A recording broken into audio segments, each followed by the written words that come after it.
Hi guys! I'm JM Tugade and welcome back to my channel, and in this video, I'll gonna discuss about emergency funds. So, I'll gonna tackle three things. So, first, what is emergency fund? Second, why is it important to build emergency fund? And third, how can you build emergency fund? So basically, we're gonna talk about the steps on how you can build emergency fund. So let's begin, guys.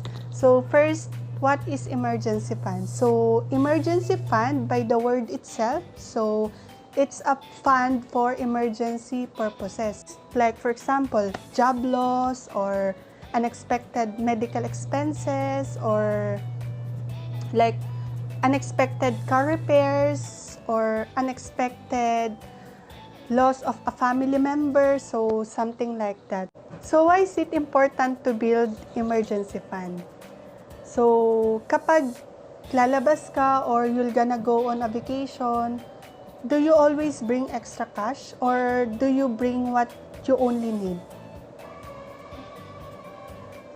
In most cases, we bring extra money para just in case may biglaang gastos, we have something to pay for it. Tama? And it's the same thing with emergency fund. We set aside for something even though hindi naman agad natin kailangan, para just in case something happens, meron tayong madudukot. Like for example, nawalan ka ng job. So, since may emergency fund ka, meron kang madudukot for your expenses. Or imagine if you don't have emergency fund, what will gonna happen? Your tendency is mangungutang. Mangungutang unang-una sa kamag-anak if merong mauutangan ng walang interest. Pangalawa, you're gonna do cash advance on your credit card. Or pangatlo, uutang ka sa kakilala mo ng may tubo. And that's something na gusto nating iwasan, yung you're gonna go on a debt and then the cycle goes on. Mangungutang ka, then you're gonna work to pay for your debts and interest, and then mauulit, mangungutang ka ulit kapag kinulang sa budget.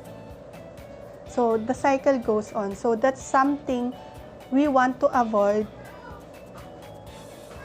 Kaya tayo nagbi-build ng emergency fund. So how can you build emergency fund? So there are 3 steps in order for you to build emergency fund.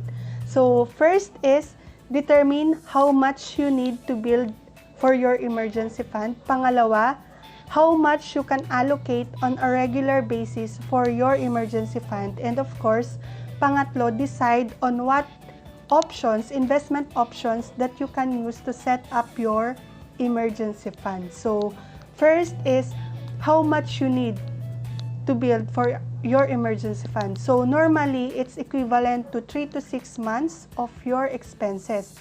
But if you don't know yet how much your expenses on a monthly basis, so yung first step mo is for you to determine how much is your expenses. And once you have it, decide kung ilang months yung i-build mong emergency fund. It can be 3 months, 4 months, 5 months, 6 months, or more than that. Depende sa'yo.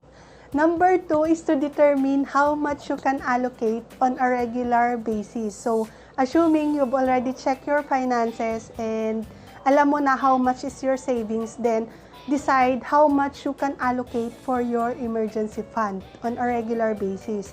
So, ako nung nagsimula ako, I started allotting for my emergency fund as 1K per month. So, it's up to you guys kung how much yung kaya nyong i-allocate in order for you to build your emergency fund. So, number 3 is to decide what investment options to use for your emergency fund. So, pwedeng savings account, time deposit, unit investment trust fund, or mutual fund. So, pwedeng a combination of 2 or 3 or all. So, it's up to you guys kung ano yung comfortable para sa inyo to set up your emergency fund. That's it, guys. See you on my next vlog. Don't forget to subscribe.